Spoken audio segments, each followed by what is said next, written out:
Pessoal, boa tarde, bom dia. Vocês verão o vídeo A República Oligárquica, resumo desenhado. Depois eu passarei a atividade online para vocês. Boa tarde.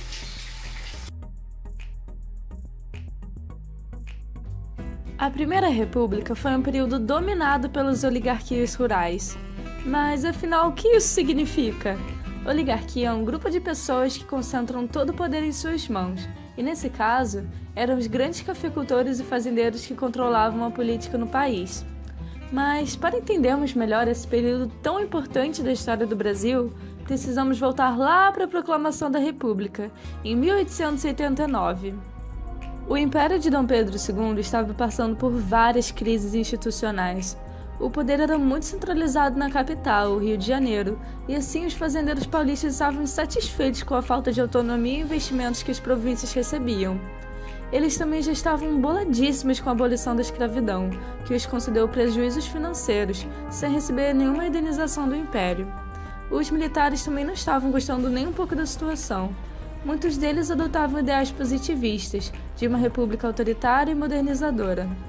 Diante dessas crises, no dia 15 de novembro de 1889, Marechal Deodoro da Fonseca proclama a República.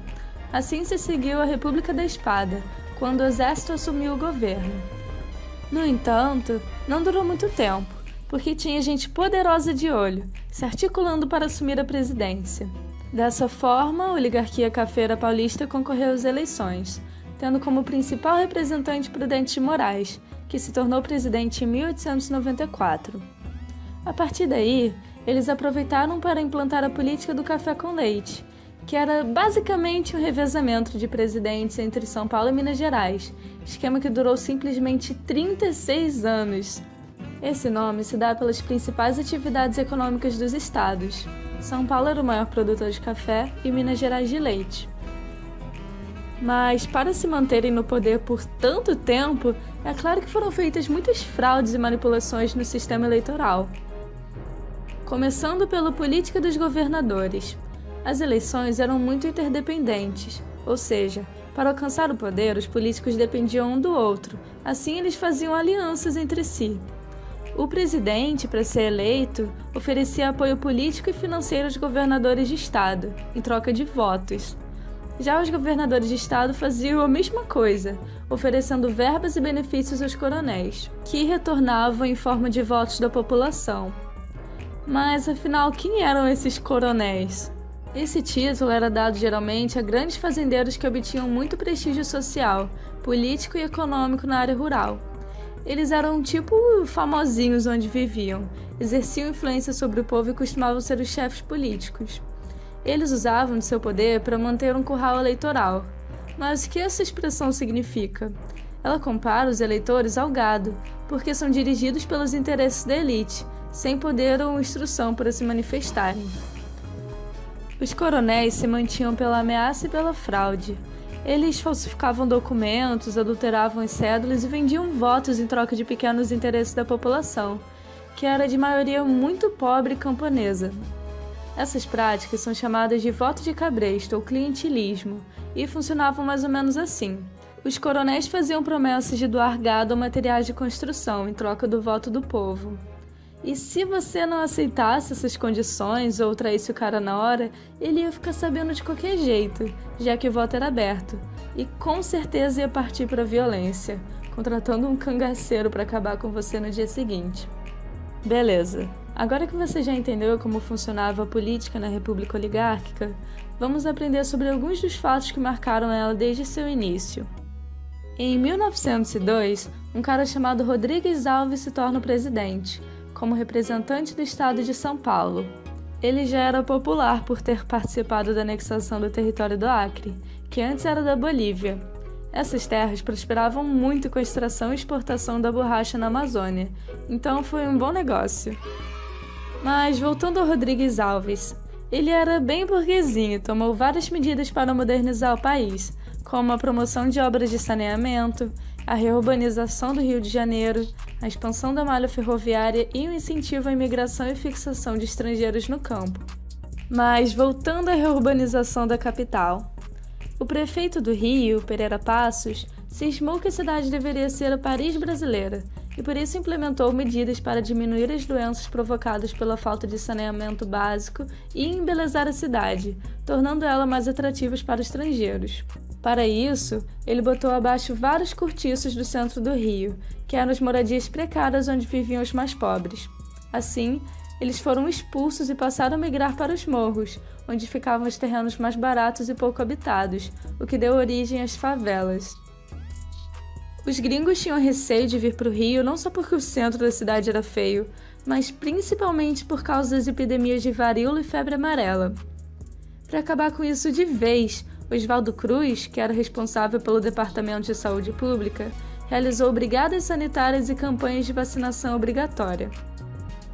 Acontece que o povo não tinha nenhum conhecimento sobre as vacinas. Eles não foram ensinados sobre como elas funcionavam, achando super suspeito um agente sanitário do nada invadir sua casa e te injetar uma substância contra sua vontade. Dessa forma, o pessoal se rebelou, quebrando bondes e atacando prédios públicos, o que ficou conhecido como Revolta da Vacina. Mas voltando à produção cafeeira, ela estava crescendo muito com a fixação da mão de obra estrangeira no campo. Cresceu tanto que a quantidade de café disponível se tornou maior que a demanda dos consumidores, ou seja, ocorreu uma crise de superprodução. Para conter o prejuízo que os fazendeiros estavam sentindo no bolso, com a redução dos preços das safras no exterior, foi organizado o Convênio de Taubaté. Nele, a solução que os cafeicultores encontraram foi essa: os governadores iam comprar o excesso de café produzido e assim ficaria tudo bem. Agora, vamos avançar um pouquinho para o governo de Marechal Hermes da Fonseca, em 1910. Ele era militar e logo implantou a política das salvações, com o objetivo de tirar o poder das mãos dos grandes fazendeiros que comandavam as oligarquias e colocar no lugar alguém que fosse submisso ao governo dele, assim iniciando a centralização política. Durante o governo de Hermes da Fonseca também ocorreu a Revolta da Chibata. Foi um motim organizado pelos soldados da Marinha em embarcações militares na Baía de Guanabara, protestando contra os castigos físicos que recebiam, principalmente a chibatada. Vale lembrar que muitos dos marujos tinham origem pobre e escrava, sofrendo muito com a desigualdade social e racial existentes na Primeira República. A revolta não teve muitos resultados. Mesmo depois do Marechal Hermes proibir os castigos, os rebelados foram altamente punidos e torturados. Nesse tempo, também ocorreu a Guerra do Contestado.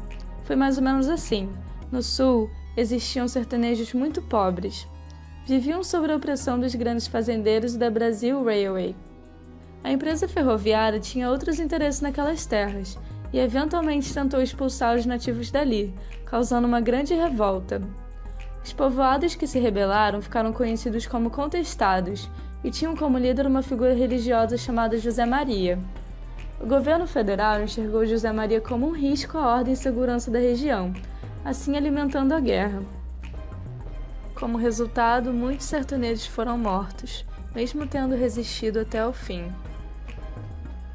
Marechal Hermes da Fonseca governou até 1914, quando foi sucedido por um mineiro chamado Venceslau Braz. Peraí, volta um pouquinho. Você ouviu isso? 1914, quando iniciou a Primeira Guerra Mundial. O Brasil estava neutro na guerra, até que os submarinos alemães decidiram bombardear 2 dos nossos navios. Assim, Braz enviou tropas militares, um grupo de aviadores e um corpo médico para combater ao lado dos aliados. Mas, de volta ao território brasileiro, a economia cafeira foi muito impactada pela guerra, mas você sabe por quê? A Europa, obviamente, estava bem ferrada, e no meio de todos esses bombardeios e crises, tomar café era a menor das prioridades, o que diminuiu a exportação do produto. Os europeus eram os que mais compravam do nosso café, e agora que todo o dinheiro deles estava voltado à produção de armas e equipamentos, o nosso mercado caiu totalmente.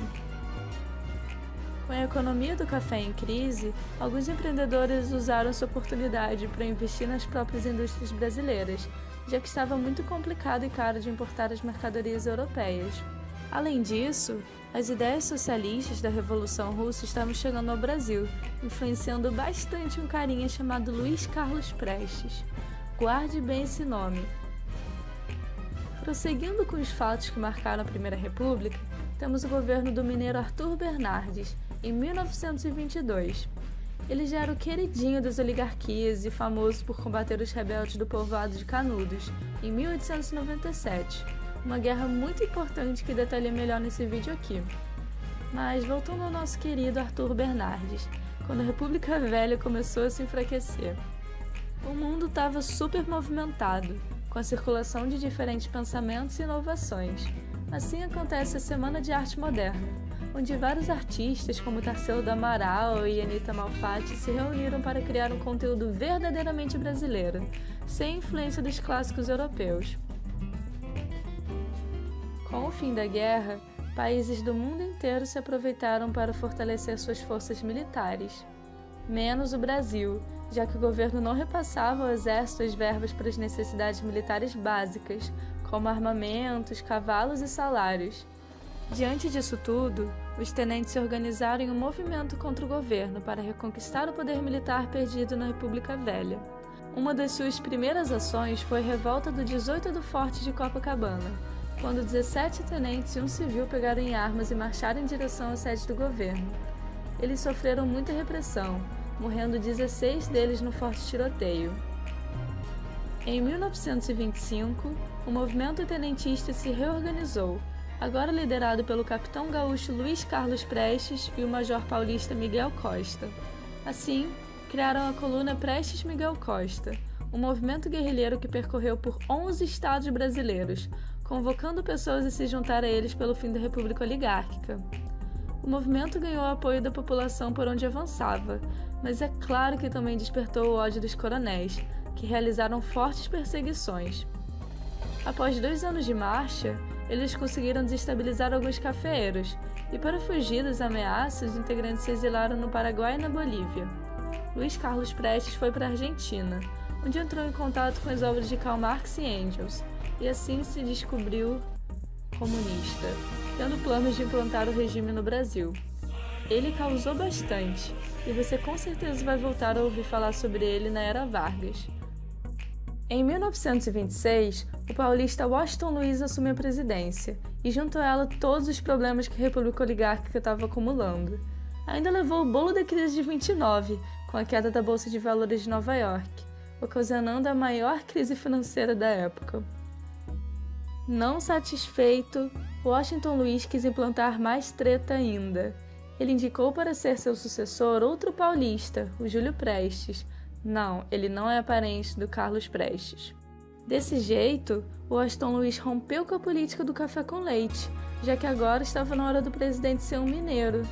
Assim, o presidente do estado de Minas ficou boladíssimo e chamou toda a galera que estava insatisfeita para criar a Aliança Liberal.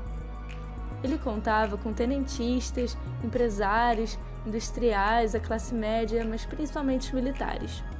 Esse era um partido de oposição que tinha como proposta reformar a política e a economia do país. A ideia deles era declarar o voto secreto, as reformas trabalhistas e medidas protecionistas a outros produtos nacionais além do café. Assim, eles lançaram Getúlio Vargas como presidente e João Pessoa como vice. As eleições aconteceram em março de 1930 e o resultado foi favorável à chapa do paulista Júlio Prestes. Tudo bem, até que em julho,